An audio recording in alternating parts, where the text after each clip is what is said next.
Hey guys, আসসালামু আলাইকুম। আজকে আমি এই যে ভেটকি মাছ রান্না করব গাইস, বেগুন দিয়ে আলু দিয়ে। আর এর জন্য আমি মশলাটা নিয়েছি এখানে জিরে, ধনে, পেঁয়াজ, রসুন, শুকনো ঝাল। এই দিয়ে আজকে আমি এই ভেটকি মাছ বা পাতারি মাছ রান্না করব গাইস। সাথে থাকুন, দেখতে থাকুন। তেল দিয়ে আমি এখন মশলাটা দিয়ে দিচ্ছি গাইস। মশলাটা আজকে আমি কোনো পেঁয়াজ দেবো না, যেহেতু কাঁচা ঝাল দিয়ে রান্না করছি না, শুকনো ঝাল দিয়ে, সেই হিসেবে আজকে মশলাটা ভালো করে কষিয়ে নেব।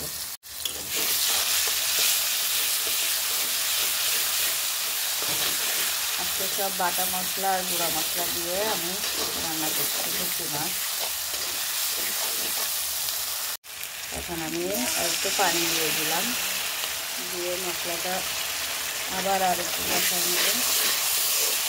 তারপরে আমি মাছ দিয়ে দেবো। এই মাছটা আমি দিয়ে দিলাম, দিয়ে মশলাটা এবার কষাই নেব। সেই মশলার সাথে আর একটু পানি দিয়ে মাছ মশলা একসাথে কষাই নিচ্ছি। আমি এখন এর ভিতরে একটা তেজপাতা দিয়ে দিচ্ছি। গাইস, এই দেখুন মাছ প্রায় কষানো হয়ে গেছে।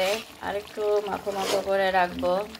ভেটকি মাছ খুব নরম মাছ, তো এই জন্য একটু আস্তে আস্তে করে নাড়া দিতে হবে।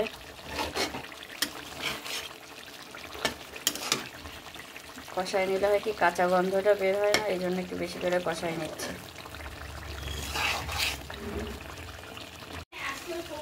গাইস, এই দেখুন মাছ কষানো হয়ে গেছে। এখন আমি মাছ আস্তে আস্তে করে এগুলো উঠানোর চেষ্টা করব।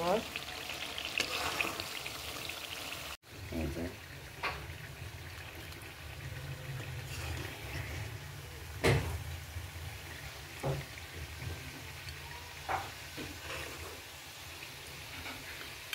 কষানো মাছটা আমি উঠিয়ে ফেললাম।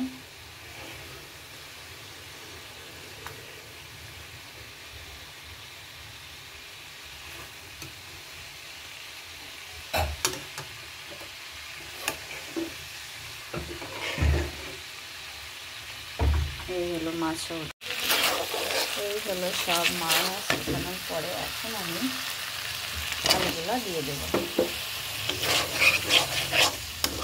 দিয়ে আলুর সাথে মশলা আবার আমি কষাবো।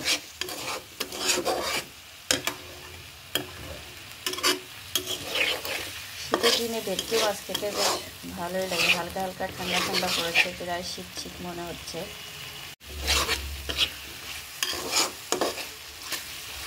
মাছ উঠানোর পরে আলুটা ভালো করে কষাই নিচ্ছি মাংসের মতো করে।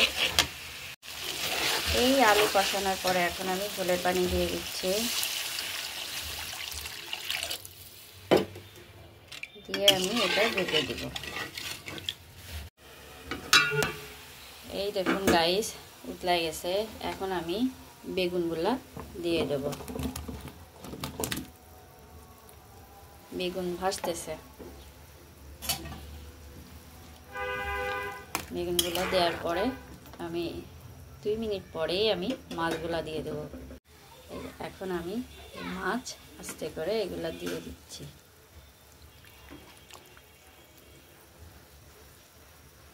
বেগুন দিয়ে পাতারি মাছ বা ভেটকি মাছ বলে, তাই বেগুন কেন ঢোবে না, উতলায় যখন সিদ্ধ হয়ে যাবে আপন ইচ্ছেই ডুবে যাবে। এটা অনেক পরে জেনেছি, আগে জানতাম না। না, রাঁধতে রাঁধতে সব কিছুই মানুষ শিখে যায়। তা আসলেই তাই, আমিও রাঁধতে রাঁধতে অনেক কিছু শিখে গেছি। এই সব কিছুই হলো আমার মার কাছ থেকে শেখা। এই কয়টা কাঁচা ঝাল দিয়ে দিলাম, দিয়ে আবার একটু ঢেকে দেব।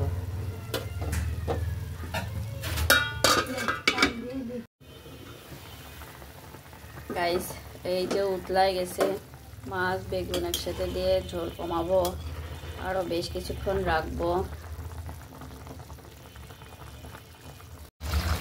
গাইস, এই দেখুন আমার বেগুন দিয়ে ভেটকি মাছ দিয়ে রান্না হয়ে গেছে। একটু ঠান্ডা হলে নামিয়ে নেব।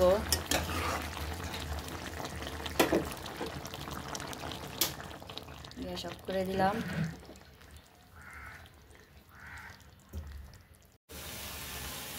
এই দেখুন গাইস কি সুন্দর রং হয়েছে ভেটকি মাছ দিয়ে, বেগুন দিয়ে, আলু দিয়ে রান্না। গাইস আমার এই রান্নাকে যদি আপনাদের ভালো লেগে থাকে বেশি বেশি করে একটু লাইক করেন, শেয়ার করেন, সাবস্ক্রাইব করে দিন। ধন্যবাদ সবাইকে।